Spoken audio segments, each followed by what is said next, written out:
c'est de mettre fin à cette insécurité dans la province du Sud Kivu.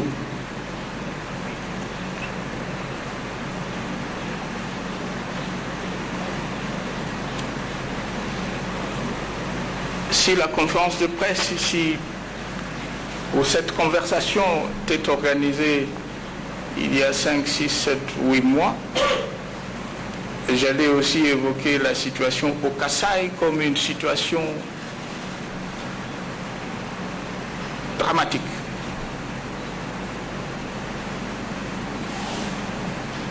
Mais depuis 4 ou 5 mois,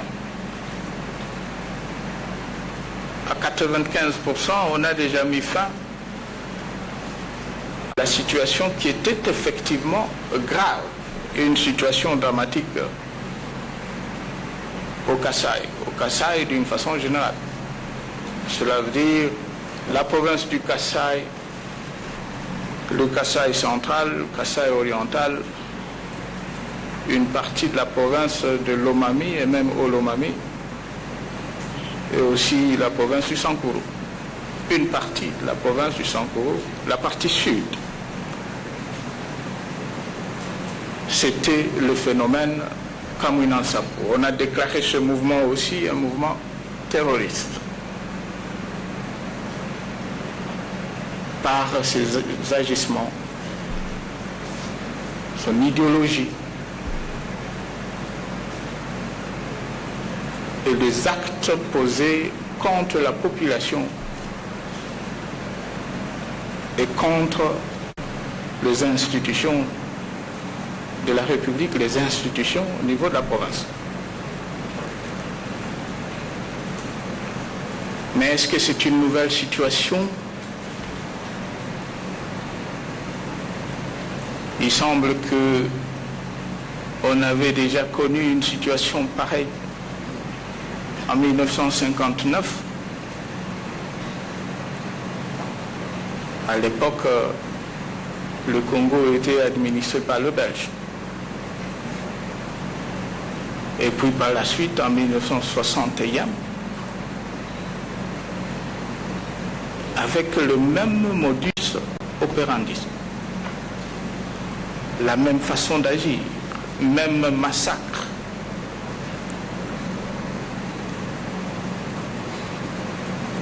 Un jour, j'avais même posé la question au président du Sénat. Qu'est-ce qui se passe finalement? Quel est ton point de vue? Et il m'avait dit, Monsieur le Président, on avait déjà connu cette situation et qu'à l'époque, ce n'était pas du tout possible de poursuivre les responsables. Et voilà, on avait tourné la page.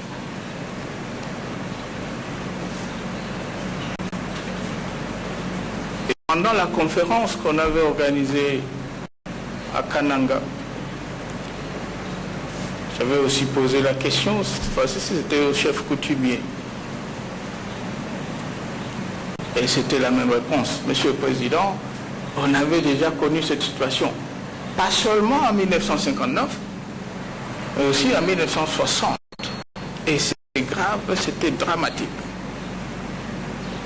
60-61. Et la solution qu'on avait trouvée, c'était une cérémonie au niveau du lac Mukamba.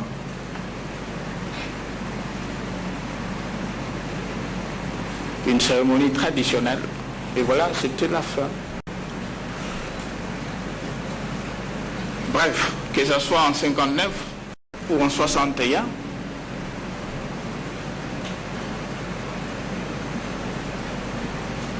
ma lecture, c'est qu'il y avait l'impunité. Bonsoir.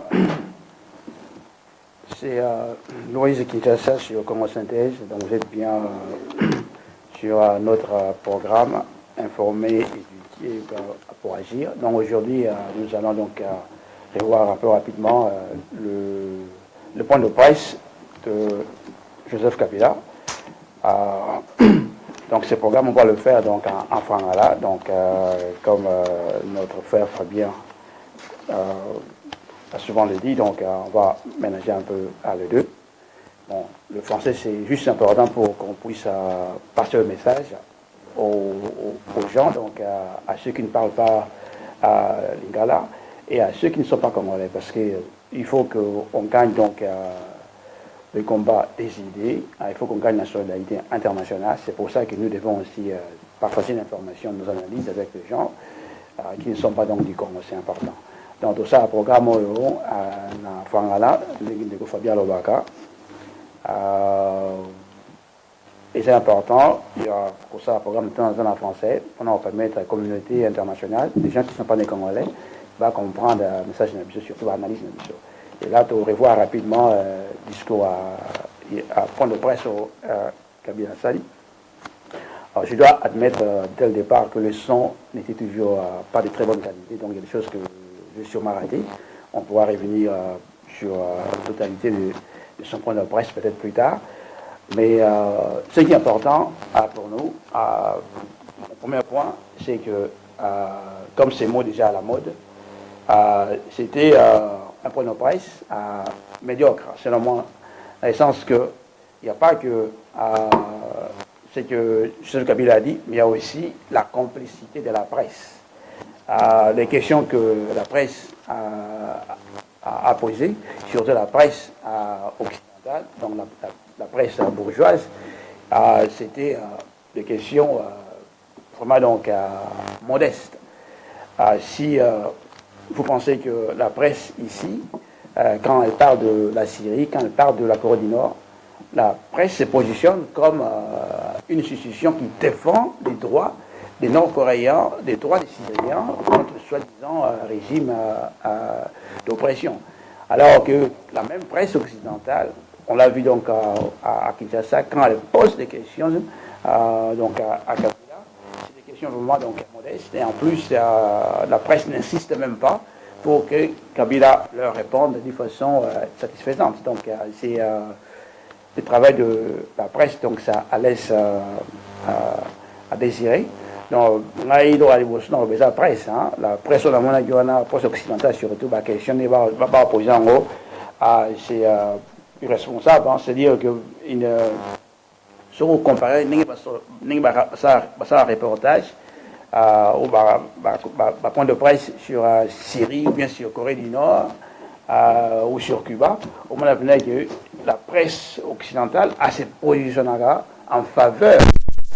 Selon le droit, il y a peuple, il y a non droit syrien. C'est comme si, syrien, comme si il y a nord-coréen. Mais tant que dans le Congo, la presse ne pose pas de questions, comme si la presse représentait les Congolais. Donc, c'est comme si Bazar, quelque part, donc, il pose des questions, bon, Kabila ne répond vraiment pas, et puis on passe. Donc, c'est un peu ça. Et c'est important de commencer par la presse, parce que beaucoup d'entre nous, quand nous sommes à la recherche des informations, nous pensons toujours qu'en Occident, comme souvent beaucoup d'entre nous le disent, l'Occident c'est la démocratie. Et une des raisons pour laquelle nous disons qu'il y a la démocratie en Occident, parce qu'ils ont une presse libre. Mais il faut que nous soyons clairs, la presse occidentale n'est pas là pour défendre les droits des Congolais. La presse occidentale n'est pas là pour défendre les droits des Africains. Elle n'est pas là pour défendre l'Afrique. Et ça, donc, c'est clair. Et en plus, la situation qui se passe au Congo depuis 20 ans à peu près, là, en général, il n'y a pas le sens d'urgence. La presse occidentale, elle n'est pas neutre. Mais elle opère avec un silence incroyable sur ce qui se passe au Congo. Et pour moi, le point de presse ne fait que vérifier à ce point-là que nous devons nous prendre en charge, c'est-à-dire que la bataille de la presse, de l'information, nous devons assumer ça nous-mêmes. C'est pour ça c'est important de supporter les efforts de tous ces Congolais-là qui sont en train de faire un travail vraiment remarquable, de nous informer, d'aller chercher l'information sur place. Donc je parle de gens comme Congo Synthèse, là où je suis, Tamou Élysée, donc au Congo, Fabien Koussoni, que vous connaissez tous, et Passer à Boubou. Il y a pas mal de gens comme ça qui font un travail de presse indépendant. Et bon, comme j'ai toujours dit, c'est un début. Nous devons aller plus loin. Nous devons vraiment assumer ces tâches-là, de nous informer et d'informer le monde, l'opinion internationale, nous-mêmes, sans passer par l'intermédiaire de la presse occidentale. Donc c'est important que le travail à presse, tout ça dans Bissomongo, à tous la presse occidentale, la presse occidentale, n'a qu'à Congo, à neutre été. Silence, silence complice. Donc c'est pour cela que à tout les points de presse et ça dans Congo, la question pas vraiment profonde, pas vraiment choquante, pas vraiment dérangeante. Donc c'est important qu'on ne peut pas compter sur cette presse-là. Donc c'était un show. C'est que la presse occidentale a fait avec Kabila, c'était un show, c'était une cirque. Donc c'était pas vraiment un point de presse pour dire la vérité, pour confronter le mensonge, etc., ou pour amener Kabila à dire la vérité. C'était pas une presse pour faire triompher la vérité. Et ça, donc c'est mon premier point. Et mon deuxième point, nous devons comprendre une chose. Dans un pays comme le nôtre, comme tout le monde le sait, où il y a beaucoup de richesses, la colonisation ne peut pas se faire sans une violence extrême, sans un mensonge extrême. C'est-à-dire qu'au Congo, la colonisation nécessite, donc c'est une nécessité, il faut nous imposer une violence extrême et il faut mentir à l'extrême aussi. Et c'est ce qui se passe au niveau de la presse en général. C'est pour ça que Kabila ne peut pas dire la vérité. À chaque fois qu'on lui pose des questions, il ne peut pas répondre directement, il ne peut pas dire la vérité directement, parce que le régime qu'on a, comme c'est un régime colonial, il faut mentir. Comme c'est un régime qui nécessite une violence extrême, il faut tuer. Donc de Léopold II à Joseph Kabila, donc il y a une cohérence. C'est comme ça que le colonialisme fonctionne, surtout si on veut piller. Surtout si on veut donc vider un peuple de ses richesses, il faut absolument imposer à ce peuple-là une violence pour que ce peuple se soumette. Donc, c'est vraiment important qu'on comprenne pour ne pas la péninsule Congo, comme colonisation, colonialisme est un mode de production donc dominant, donc essentiel. Il faut absolument violence ça là. Il faut violence la violence extrême. Parce que pendant qu'on vide la richesse dans le biseau, pendant qu'on pille la richesse dans le biseau, pendant qu'on impose pauvreté sur plus de 70 millions d'habitants, il faut absolument une violence extrême. Donc il faut aussi un mensonge à l'extrême, il faut mentir. Joseph Kabila ne pouvait pas et n'a pas répondu directement aux questions. Bon, il tourne en rond, on va aller dans le détail d'ici peu, mais c'est important. Il y a pour comprendre. Donc, c'est absolument important pour la mission. Et Bissot, c'est que, tâche la mission, c'est on n'a pas le temps, on il faut apprendre, il y a analyser ma cambo froidement, et puis à tirer ma leçon. Et puis on décide qu'est-ce qu'on fait. C'est-à-dire que nous devons analyser les choses telles qu'elles sont, froidement, et tirer des leçons.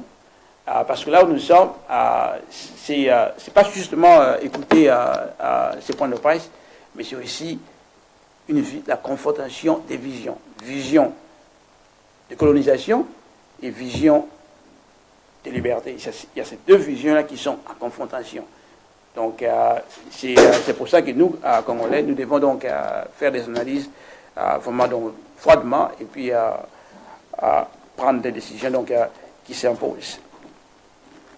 Alors, je vais prendre donc les premiers points. À un moment, enfin, comme j'ai dit, la qualité n'était toujours pas donc bonne. Kabila, à un moment donné, il a dit que il a posé la question qui a tué la démocratie. Alors là, il faisait allusion à l'assassinat donc de Lumumba, mais il faut voir comment est-ce qu'il est hypocrite. Il pose la question, mais il ne va pas jusqu'au bout de sa logique. Parce que quand il pose la question, qui a tué la démocratie? Mais il faut dire la vérité. Ce sont les Américains, la CIA, le gouvernement belge, tous ces gens-là qui ont organisé l'assassinat de Lumumba. Pourquoi Kabila ne dit pas ouvertement à la face du monde que les États-Unis ont tué Patrice Lumumba, que le gouvernement belge a participé aussi à l'assassinat de Lumumba? Il faut dire les choses telles qu'elles sont. Il me rappelle Kagame. Kagame, il est bon pour dénoncer la France, par exemple. Mais quand il s'agit de dénoncer les États-Unis, Kagame ne dit rien. Il ne dénonce jamais les États-Unis. Alors que la guerre du Rwanda, les génocides du Rwanda et les génocides donc, du Congo, ce sont les deux génocides qui ont été initiés, financés par le gouvernement américain. Ce sont les Américains qui ont financé le pouvoir, donc l'armée de Kagame à partir de l'Ouganda, et en plus, ils ont financé l'AFDL, c'est-à-dire que ceci inclut donc l'armée de l'Ouganda, l'armée du Rwanda, etc., au Congo. Ce sont les Américains qui ont fait ça, qui étaient les premières forces. Donc là, c'est juste une parenthèse. Donc, qui a tué la démocratie donc, au Congo, il ne dénonce pas l'impérialisme, mais plutôt il utilise ça pour se donner une crédibilité de patriote, de quelqu'un qui défend la démocratie, qui défend le Congo contre les puissances étrangères, ce qui est absolument faux. Il n'est pas là pour défendre le Congo contre les puissances étrangères. Ça, c'est un premier point. Et en plus, nous avons toujours dit que la démocratie, c'est quoi? C'est une forme d'État. La démocratie, c'est une forme d'État. Pour qu'il y ait une démocratie au Congo, il faut qu'il y ait un État indépendant, un État qui doit être construit dans la lutte contre la domination impérialiste. Alors que Kabila, c'est un produit de l'impérialisme. Donc, quand il dit qu'il a tué la démocratie, il fait partie de ceux qui ont tué et qui continuent de tuer la démocratie. Parce que l'État de Joseph Kabila, ce n'est pas un État indépendant. C'est un État qui a été mis en place, vous savez tous, par le Rwanda, par l'Ouganda, par les États-Unis, etc. Donc, c'est un État dépendant, c'est un État au service des autres États. Vous voyez? Donc c'est un peu ça. Donc, Kabila a tenu question, Mongo, à lobby dans la démocratie dans le Congo. Bon, c'est une question malhonnête, dans le sens qu'il ne pose pas à poser question, pas à défendre la démocratie, mais à poser question, à pas mettre sa crédibilité comme quoi il y a sa patriote, il y a quelqu'un qui défend les Congos. Parce qu'il ne dénonce pas les Américains directement, il ne prononce pas les mots de la CIA, le nom du président américain. Il faut être clair. Et Eisenhower, Kennedy, les deux là, ils ont travaillé ensemble, probablement à Lumumba. Pourquoi pas Kabila ne peut pas le dire. Donc, il n'a jamais dénoncé le pouvoir américain. Kagame, il est fort, il a dénoncé les Français, mais il est incapable de dénoncer les Américains. Vous voyez, il fait les gros dos face aux Français, mais devant les Américains, il s'agenouille à Paul Kagame. Parce qu'il sait très bien que son pouvoir a été donc facilité donc, par les Américains, par les Anglo-Saxons, par les Britanniques, etc. Et il ne dit jamais rien de mal des Américains, des Anglo-Saxons. Donc ça, c'est important. Tu vois toujours que démocratie, c'est quoi? C'est la forme d'un État. La démocratie, c'est la forme d'un État. Or, quel est l'État qui est au Congo? Un État de dépendance. Un État d'agression donc du peuple. Un État de démission nationale, c'est-à-dire un État qui n'est pas là pour défendre le Congo, mais un État qui est là pour faciliter le pillage du Congo. Un État qui est là pour agresser les Congolais. Il y a marché il y a le 21 janvier, dans le 31 décembre. Vous voyez bien que l'État n'est pas là pour défendre les Congolais, mais plutôt pour faire la guerre contre les Congolais. Donc, ce qui donc démocratie, ça forme un État. Alors, l'État que nous avons en place, ce n'est pas un État indépendantiste. Alors, pour qu'il y ait une démocratie chez nous, il faut avant tout ça. Pays moraux, il y a autodétermination. Un peuple indépendant doit avoir un État indépendant. Or, puisque dans le Congo, on a été indépendanté. C'est un État dominé au service des autres États et des autres puissances. Alors, cet État-là tue la démocratie. Nous, au le 21, l'État établi dans le tue la démocratie. Ils ont tué les manifestants qui demandent la démocratie, donc ils les tuent. Alors, en même temps, ils posent la question pour se masquer qui a tué la démocratie. Donc, pour accuser les Belges dans 60, bien que c'est vrai, les Belges ont tué Lumumba, tout et tout, mais Kabila sont utilisés d'une façon malhonnête pour se donner une crédibilité. Alors que crédibilité de l'Europe sans côté. Bon, avoir plusieurs chaînes, une démocratie à l'île, quand on va journée belée, une démocratie est belée, quand on va journée belée, une démocratie, on peut avoir un étiquette de parti politique. Mobutu déjà l'avait fait, on a 100 partis politiques, 200 partis politiques, mais chaque leader à parti politique, c'est un ancien moboutiste. non, il y a la fin de la guerre froide, les Occidentaux ils ont considéré que c'était plus nécessaire. Il y a une partie maintenant, chaque petit bourgeois congolais, chaque néocolonialiste, chaque supporter de l'Occident peut créer son parti. À quelle ambassade, il y a France, Belgique, je ne sais pas où, à Jularnaï, voilà. Et nous battons que c'est la démocratie. On le répète, démocratie est avant tout autodétermination. Et avant tout forme, il y a État. Donc, l'existence de la partie belée ne veut pas dire qu'il y a la démocratie chez vous. Et nous battons que c'est indépendant. De la partie, c'est des partis des mendiants. Dans le sens où on a. Donc, ce n'est pas un argument.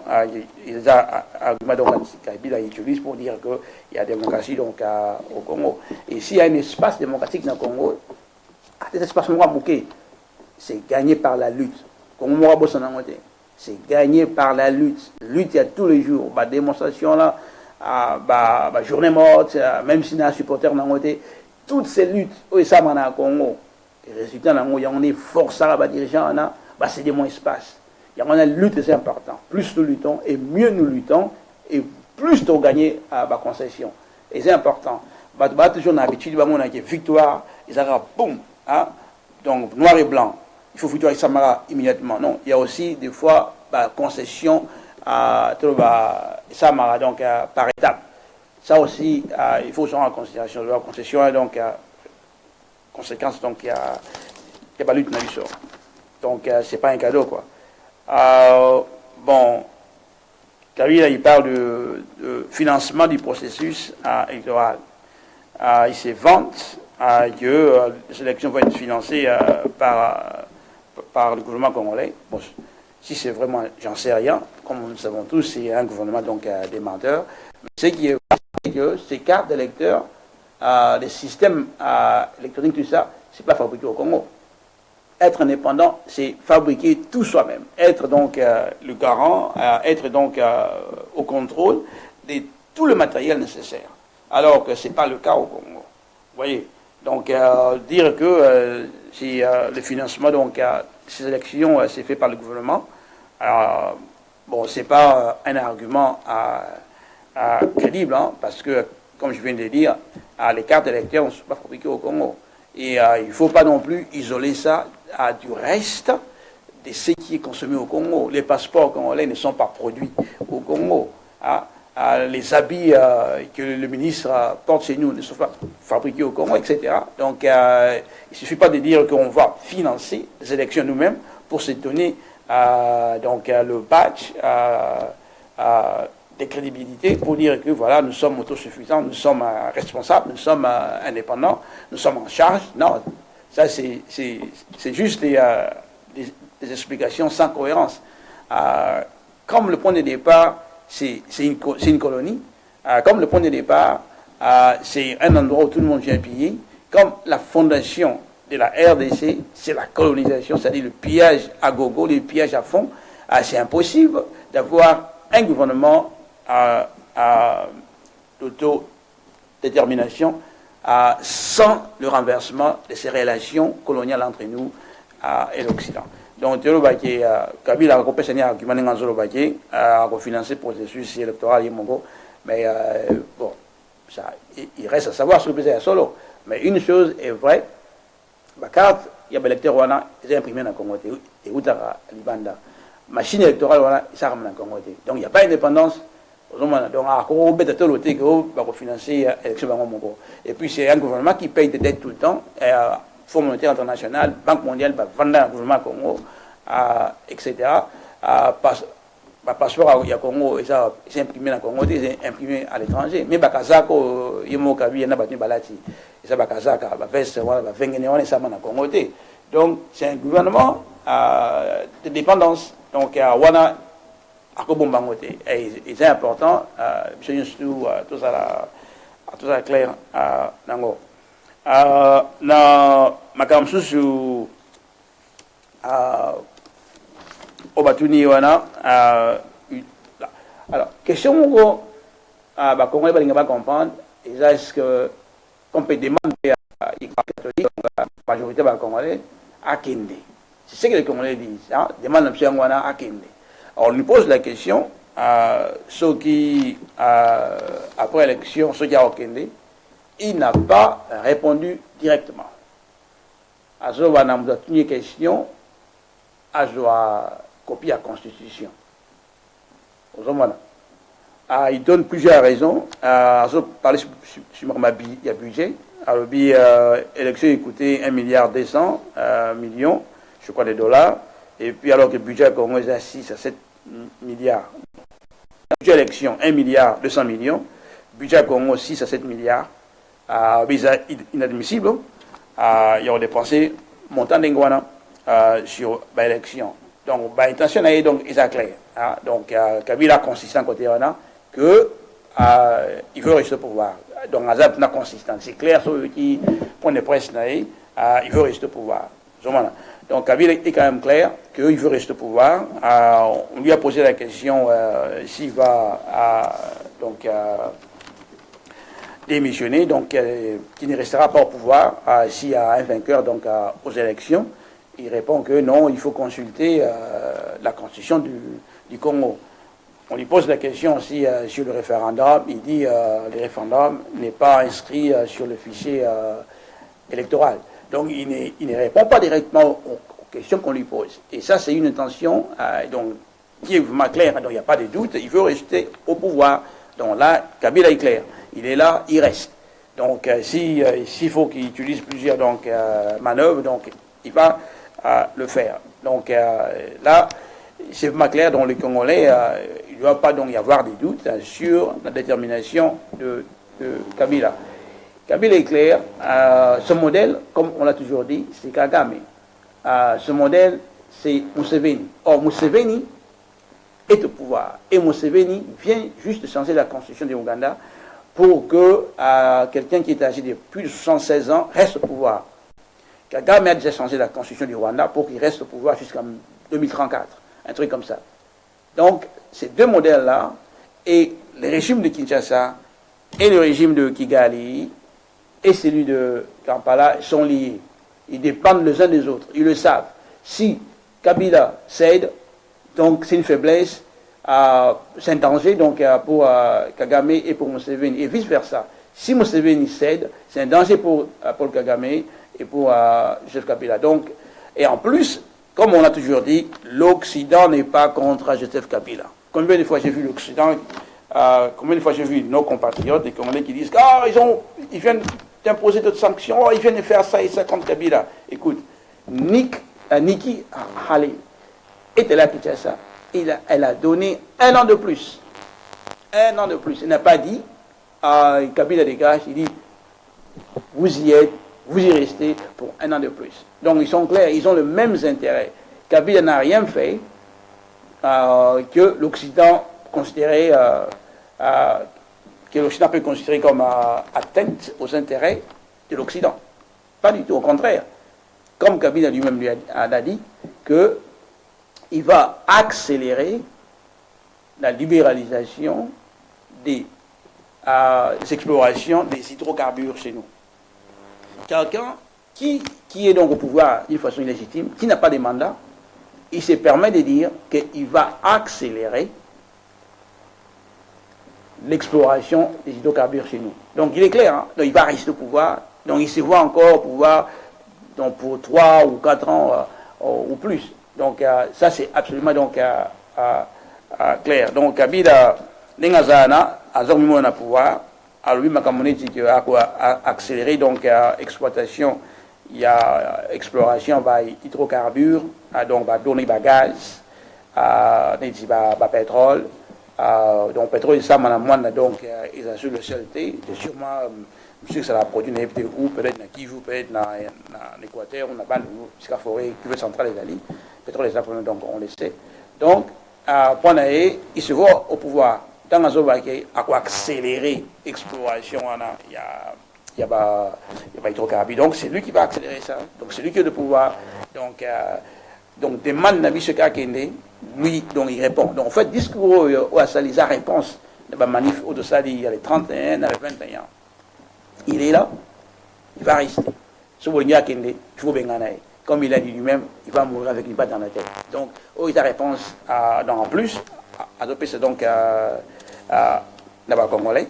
Et alors, une chose aussi est aussi important donc à signaler. Il fait un effort pour présenter la résistance des Congolais comme des terroristes, pour qu'il y ait une confusion entre ceux qui se battent pour des raisons légitimes contre le régime de Kabila et les groupes armés dont il est un des patrons, donc qui sévissent donc, dans le Kivu. Donc, par exemple, quand il parle de ce qui se passe, de ce qui s'est passé, enfin, ce qui se passe au fait, c'est pas fini, au Kasaï, c'est des terroristes. Comme une Ansapou et les autres, c'est des terroristes. Quand il parle des Nalou, ADF et tous ces groupes armés là, c'est aussi des terroristes. Donc, il fait l'amalgame, la confusion, c'est délibéré que les M23 et les Kamouina Nsapou, ils les mettent sur le même plan, sur le même niveau.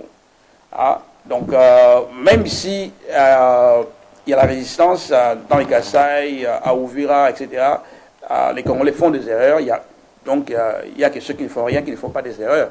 Mais on ne peut pas permettre à Kabila de mettre sur le même plan les Kamouina Nsapou, les groupes d'autodéfense, de Maï Maï, sur le même plan que le M23. Parce que le M23, ce n'est rien d'autre que l'extension de l'État du Rwanda au Congo. C'est la continuité de l'État du Rwanda au Congo.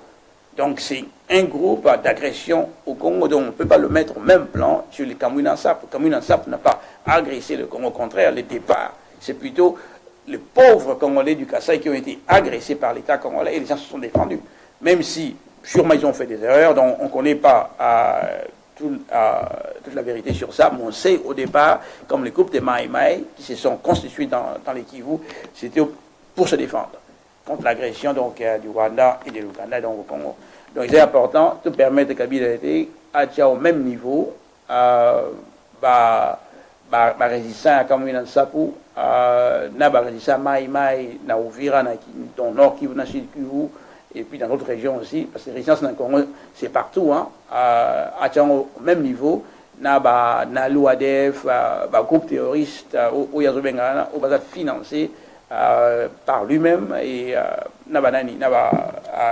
président ougandais et Rwanda. En fait, M23, c'est l'extension, c'est la continuité État rwandais à Congo. Donc, au côté, on a le même niveau de Kamouina Nsapou. Kamouina Nsapou, c'est la continuité État rwandais, et ça, donc c'est important. Il parle de choses comme croissance. Au Congo, c'est quoi une croissance économique? Il y a 6%, 3%, 4%. C'est quoi?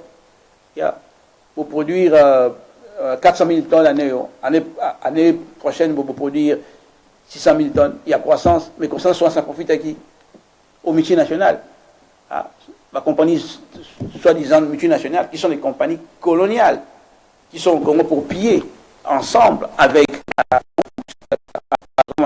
Et c'est important pour nous, à chaque fois que Kabila tue au Congo, comme lors des manifs du 21 et du 31 décembre, à chaque fois qu'il tue, il ne tue pas seul. Il tue avec son gouvernement. Donc c'est une responsabilité collective. Il tue aussi avec ses partenaires économiques, parce qu'il n'y a pas de mur entre l'économie et la politique. Il n'y a pas de mur. La politique, c'est juste une concentration des intérêts économiques, c'est tout. Donc, quand Kabila tue, son gouvernement aussi est coupable, et ses partenaires économiques. Par exemple, Dan Kettler, l'Israélien, qui est venu avec soi-disant 100 millions de dollars et quitte le Congo avec 5 milliards de dollars. Quand Kabila tue, lui aussi il est coupable, parce qu'ils sont partenaires dans le crime contre les Congos. Louis Michel, les compagnies comme Glencore, des grandes compagnies comme Glencore, American Mineral Field, toutes ces compagnies-là, quand Kabila tue, ils tuent ensemble. Et c'est important pour nous, les Congolais, de commencer à mettre les choses vraiment dans leur perspective. Pour comprendre Kabila, il faut comprendre les colonialismes. Pour comprendre les colonialismes, il faut comprendre qui sont les compagnies étrangères qui profitent de leur présence au Congo. Et ça, c'est important. Donc, toujours, il faut comprendre Kabila, il faut comprendre qui sont ses partenaires. Parce que quand Kabila tue, sera bon, il va tout. Et ça, il y a mon partenaire, le gouvernement est plus coupable. Donc, si il va confier, il n'y a pas de Kabila, tout son gouvernement est coupable. Si vous êtes d'accord, au Kabila démissionne. Au seul temps qu'au beau démissionner, quand Kabila tue, il oppose à coupable. Tout le monde va gouvernement. Donc, tous les généraux, Nao Bazan a congé, tous les généraux sont coupables. Tous les chefs d'armée, tous les chefs de police sont coupables. Et tous les partenaires sont coupables. Parce qu'il n'y a pas de mur entre la politique et l'économie. L'économie, c'est juste, la politique, c'est juste une concentration des intérêts économiques. Donc, il n'y a pas de mur. Donc, la compagnie comme Glencoe, Businessman, Dan Gettler, American Mineral Field, tous ces grandes compagnies, il faut d'accord. Ils sont coupables. Et c'est absolument important. Et après, on est tous séparés sur Kabila dans le système. Donc, il faut le prendre en tout comme un tout. Parce qu'ils sont tous contre nous comme un système. Alors, bon, je disais qu'à Kabila, ils sont tous ensemble. Et ça, c'est vraiment important pour nous. Pour ça, il y a une question, vous voyez,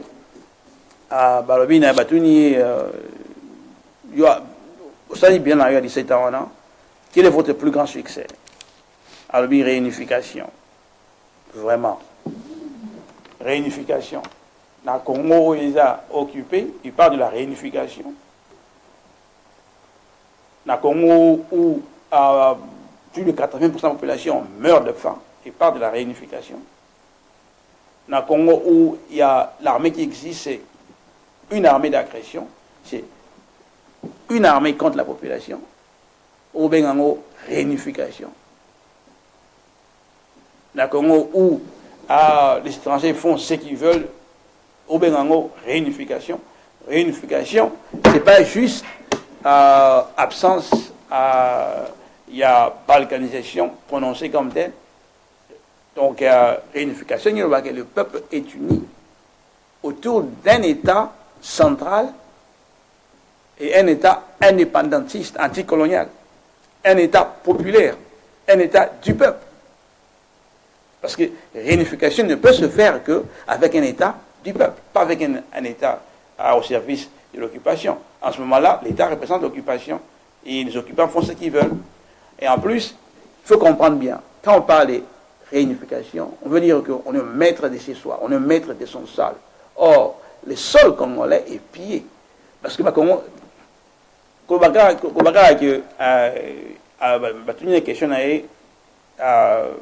alors le Congo donc ils a unifié Congo alors que Congo on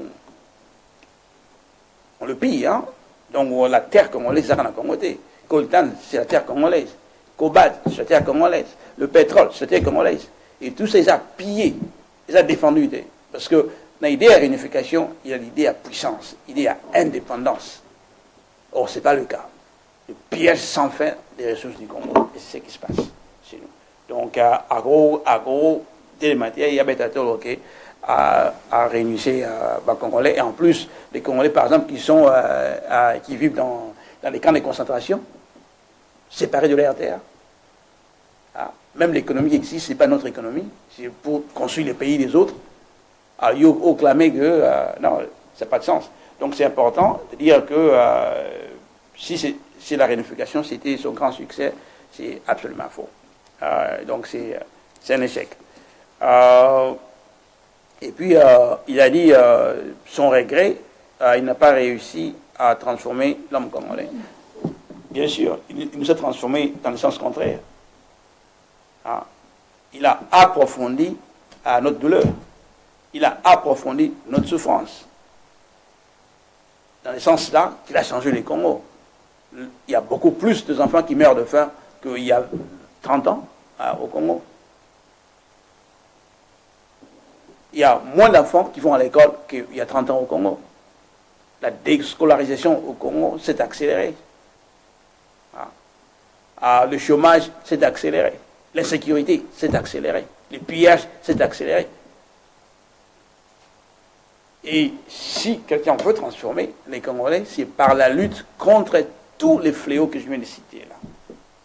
À commencer par... Parce que tous ces fléaux-là sont des conséquences, des symptômes de la domination étrangère du Congo. Et c'est là où nous sommes.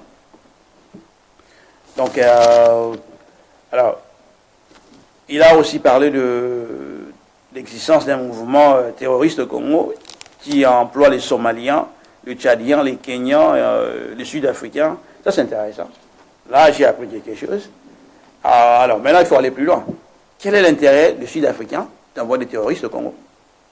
Quel est l'intérêt des Kenyans d'envoyer des terroristes au Congo? Ou des Tanzaniens, etc. Et ça, c'est à suivre parce qu'il faut plus d'informations sur ça. Parce qu'il faut nous donner des motifs. Alors, on sait très bien que les neveux des Zouma, et Zouma lui-même, ont des intérêts au Congo. Ça, c'est clair. C'est documenté. Mais qu'il y ait des terroristes sud-africains au Congo, ça, il faut documenter ça aussi. Il ne faut pas seulement dire des choses comme ça, mais il faut documenter ça. Et donc, il y a tout ça. Et il a aussi dit qu'il n'y a pas de culture de démocratie au Congo. Alors là, il n'y a pas de culture de démocratie au Congo. Mais on sait pourquoi il n'y a pas de culture de démocratie au Congo. À cause de son régime. Son régime, c'est un régime antidémocratique. Où est CBA? Il est où CBA? Floribert CBA, il est où? Il y a combien de Congolais en prison maintenant? Franck Dion, il est où? Il y a combien de Congolais en prison? Et rien que parce que pour avoir une culture des démocraties, tout ça, une culture démocratique, il faut changer les mentalités. Il faut qu'il y ait une révolution des mentalités. Il faut que cela soit supporté par le gouvernement. Il faut qu'il y ait un plan pour cela. Mais ce n'est pas ce gouvernement de le faire. Parce que une culture de démocratie, c'est-à-dire qu'on fait un appel au Congolais de se prendre en charge, de mettre fin à la domination étrangère. Alors que Kabila lui-même est l'émanation, l'exemple concret de la domination étrangère au Congo. Il dit lui-même qu'il va accélérer la libéralisation des explorations des hydrocarbures. Donc, libéraliser l'économie veut dire vendre les Congo. Vendre les Congos aux étrangers. C'est ça la libéralisation. C'est tout vendre. Tout vendre. Et comment voulez-vous avoir une culture de démocratie quand votre mission première, c'est de vendre le Congo? Vous voyez? Donc, c'est absolument donc, important pour nous de comprendre ce qui se passe. Comme notamment na Congo, où neutralité pénalisée, chaque Congolais partout, et c'est Kazali, a sa conscience qu'un Congolais ne peut pas dire que lui ne s'occupe pas de la politique. Ça n'a pas de sens. Ça n'a pas de sens. Tout est politique. Tout est politique. Tout est politique. Donc, on l'a toutefois conscience nango. L'heure est plus que grave. Donc, sur le discours maintenant, bon, ça c'est. On fait ça rapidement. On va revenir en profondeur avec des coupures de discours de Kabila lui-même pour illustrer vraiment dans nos propos, nos explications. Mais ce qui est clair, c'est que la lutte au Congo ne fait que commencer. La journée du 31 décembre, c'était un début, et ça a continué avec la journée du 21. Nous sommes au début. Le peuple ne s'est pas encore pris en charge d'une façon donc sophistiquée. Ceci doit se faire. Les objectifs doivent être clairs. Nous voulons donc un régime indépendant, nous voulons un gouvernement indépendant, nous voulons un système anticolonial. On ne veut pas être une colonie de qui que ce soit. Ça, c'est vraiment donc la fondation. On ne veut pas être une colonie de qui que ce soit. On veut être le maître chez nous, de notre futur, de notre destin. Et notre lutte, donc la première lutte, c'est mettre fin à la domination coloniale au Congo, qui n'a jamais été donc démantelée depuis la conférence de Berlin. Il y a eu une grande lutte avec le Lumumba, tout ça, mais cette lutte a été militairement écrasée. Et les grands leaders assassinés, comme vous le savez tous. Et la colonisation a continué avec Mobutu, a essayé d'aggraver avec les Kabila et tout. Donc la lutte ne fait que commencer. Les Congolais ne fait que découvrir pour certains, que la lutte ne fait que commencer. Donc, c'est un peu ces propos-là qu'on voulait donc partager donc, avec vous. Et on va donc revenir la semaine prochaine pour faire une analyse plus approfondie. Donc, on va regarder ces points de presse. Il n'y a pas que ça, il y a aussi des réactions que nous avons voulu faire donc, concernant ce qui s'est passé le 21 janvier, le 31 décembre. Mais on va revenir sur tout ça, parce qu'il faut vraiment faire le bilan, faire le point, où sommes-nous, qu'est-ce qui se passe, pour qu'on puisse se développer donc ensemble. Donc, ceux qui savent, tout le semaine zoya, tout ça place ce n'est pas vraiment le temps de se démoraliser ou de désespérer. La lutte ne fait que commencer. Et le fait que Kabila, ça dépend de la pression, il reconnaît qu'il y a une pression qui se développe. Et le fait que ça dépend de la pression, pour moi, c'est la première fois que c'est la pression. Donc, ça veut dire que notre lutte finira par forcer à Kabila à quitter le pouvoir. Mais nous sommes encore au début. Tout dépend de nos efforts, tout dépend de notre capacité à nous organiser. Nous devons nous organiser plus qu'avant, mieux qu'avant. Et c'est ça notre grande faiblesse. Il faut comment organiser.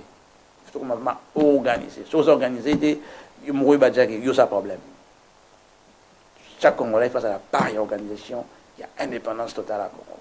Et là, token est rapide, token est vite. Donc, aussi de ce matin, domingue na Congo synthèse, où et nous qui poinza na battu sur la tout le monde la semaine prochaine. On est à Kinshasa.